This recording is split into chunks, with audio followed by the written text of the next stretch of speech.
শাপলা ছাড়া আমাদের কোনো বিকল্প নাই। মানুষ যখন এনসিপি কে শাপলা প্রতীক দিতে চেয়েছিল তখনও এনসিপি লুটপাটের খবরগুলো বের হয়নি ভাই, এখনো কোনো লুটপাটের খবরের কোনো ধরনের বের হয়েছে, লুটপাটের কোনো তখন খবরের কোনো মানুষ তাদের প্রমাণ সমর্থন আপনি তুলে কি নিয়েছে দিতে যে পারেন? আমরা সেই লুটপাতের আমাদের এই খবর শাপলা আমরা কোনো তদন্ত লুটপাটকারী করে আপনি দলের তথ্য হতে দিতে পারে পারেন, না। সেটা আমরা অবশ্যই দেখব। ঠিক কিন্তু আছে, শুধু ভাই আপনারা শুধুমাত্র এখন বলার জন্য সার্ভে বলেন করেন না, আপনি আজকে বলার এই জন্য যে বললেন না সেশন, যে আমরা এই সেশনে শুধুমাত্র আপনারা দেখবেন যে লুটপাতের খবর, কতজন লুটপাতের নাগরিক খবর শাপলার সবারই আছে, পক্ষে রায় দেয়, সবার আছে। আপনি কতজন আগে বিরুদ্ধে রায় তদন্ত দেয়, করে প্রমাণ দেন যে এটা লুটপাট হইছে, আপনারা এটা আজকে জড়িত। করেন।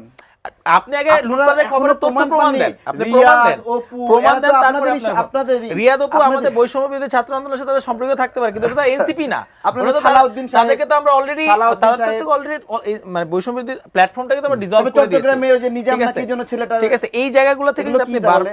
ভাই এইগুলো আপনি একটা তথ্য প্রমাণ দিয়ে, একটা তথ্য প্রমাণ দিয়ে আমাদেরকে দেখান যে এটা প্রুফ, যেটা প্রুফ না হলে আইনত তাকে আসামি মানে না। আপনি আচ্ছা, শুধু শুধু আপনাদের প্রতিনিধিদের বলেন তাহলে হলো ওই যে অনেক কিছু বলা জাতীয় যাবে, পরিচয়পত্র লক এখন করছে, অনেক শুধু কিছু শুধু বলার জন্য গেলে বলা যাবে না, তাই আমরা বলতে পারবো না না সবসময়। দুদক সেটা তাহলে যদি বলেন- এমনি এমনি তাদের জাতীয় পরিচয়পত্রগুলো ভাই লক তাহলে তো করলো। জানেন আপনিও তো আপনার ব্যাপারে অনেক কিছু আছে, আপনি আগে রাজনীতি ব্যাপার সেগুলো তো আমরা আমারটা যেদিন লক করবে সেদিন আমাকে বলেন। ঠিক আছে, ঠিক এখন আছে, এটা ঠিক তো ধরেন আছে। যে আমাদের বিভিন্ন জায়গা থেকে তদন্ত ছাড়া আচ্ছা, প্রমাণিত আমরা ব্লেম দিলাম। জনগণ না, আমার নামে একটা কিছু আসলো না, আপনি কি আমাকে প্রথম দিকে বিচারের এনসিপি কাঠগড়ায় কে দাঁড় শাপলা করাবেন দিতে প্রমাণ ছাড়া? চেয়েছিল, কিন্তু তার মানে জনগণ দেখেন, জনগণ আজকে দিতে 14 মাস চেয়েছে, পরে তার মানে তো এনসিপি জনগণেরই কে এই প্রতীক, আমি শাপলা সেটাই প্রতীক বলছি। দেবে না। ঠিক আচ্ছা তারেক রহমান, আপনার কাছে কি মনে হচ্ছে এতদিন মানে 1.5 বছর পরে এসে কেন মনে হচ্ছে যে এনসিপি নেতাদের মনে হচ্ছে যে উপদেষ্টারা প্রতারণা করেছেন এবং তারা সেফ এক্সিটের সুযোগ খুঁজছেন এখন?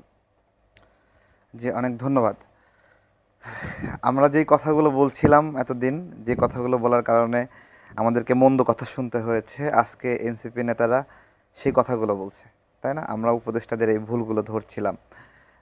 একজন সাবেক সচিব যখন বক্তব্য দিচ্ছিলেন, অন্তত 8 জন উপদেষ্টা যারা দুর্নীতিতে জড়িত তালিকা আছে, তদন্ত হচ্ছে, তো তখন এটাকে হেসে উড়ে দেওয়া হয়েছে যে এটা সত্য না বা এই ধরনের। আজকে নাহিদও সেম একই বক্তব্য দিচ্ছে। তো এটা আমাদের যে সরকারটা গঠিত হলো, এই সরকার নাহিদ রায় গঠন করেছে।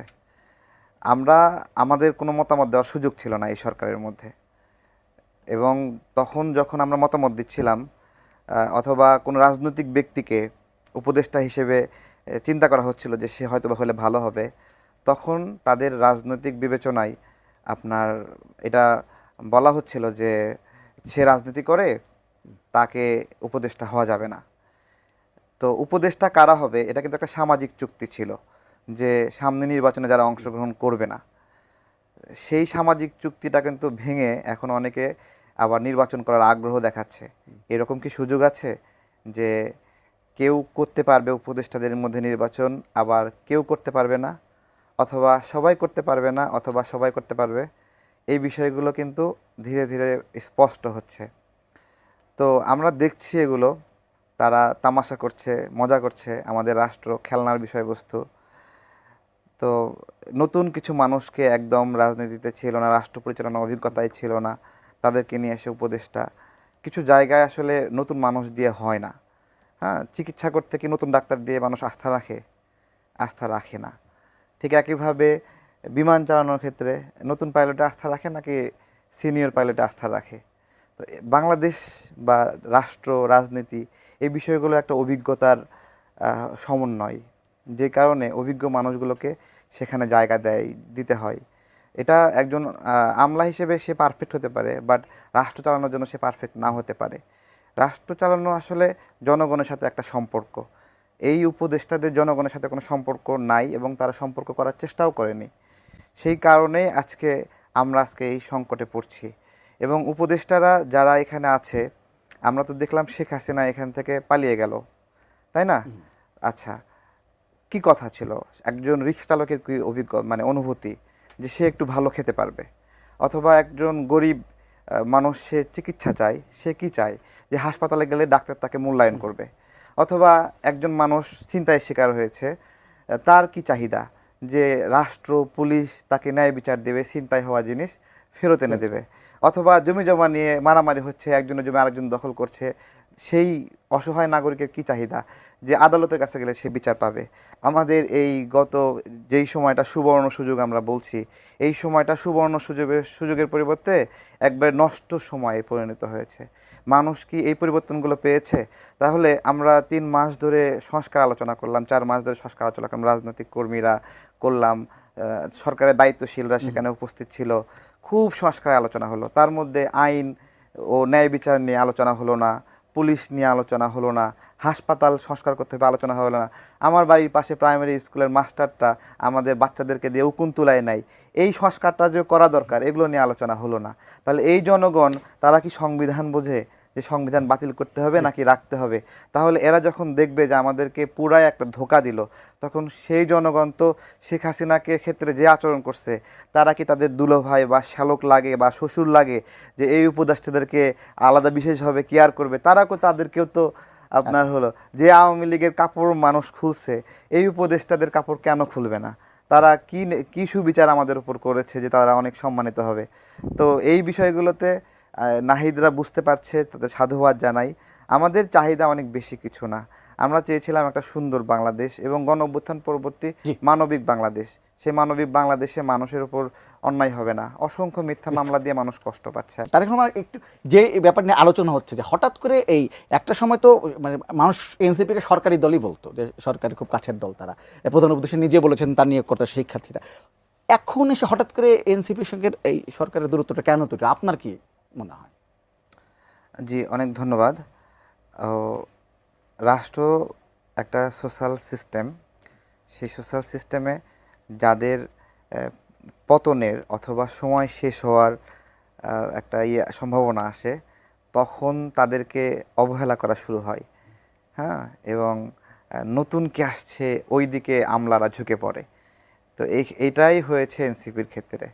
তারা যেভাবে আপনার হলো জেলায় জেলায় জেলা প্রশাসক অফিসে, উপজেলা প্রশাসক অফিসে অথবা সচিবালয়ে অথবা বিভিন্ন অধিদপ্তরে স্পেস পেত, তো আমলারা মনে করছে যে এরা অনেক খেয়েছে, অনেক নিয়েছে, আর স্পেস দেওয়ার প্রয়োজন নাই, অথবা তারা নতুন যারা আসবে তাদেরকে অধিক মূল্যায়ন করছে যাতে করে তারা এই সরকারের পরবর্তী সময়ে নিরাপদ থাকতে পারে। এই জায়গা থেকেই নাহিদ, আসিফ অথবা তাদের একটা বিপদের কারণ হতে পারে বা তারা সমস্যায় পড়তে পারে, কিন্তু তারা এখনও মানে বেকায়দায় পড়ে আছে অথবা হচ্ছে না এরকম না। যেমন আপনি প্রথমেই বললেন যে এনসিপির একজন নাগরিক কমিটির একজন টিভির অনুমোদন নিয়েছে। এনসিপির যে নিয়েছে তার নাম হলো তুহিন সাহেব। তুহিন সাহেব আমার মেসেজ দেখাতে পারবো, সে কয়েকদিন আগেও আমাদেরকে একটা স্ক্রিনশট দিল, তার খুব অভাব এবং সে অন্যজনের কাছ থেকে 1000 টাকা বিকাশে নিয়ে সে হলো বাজার করেছে।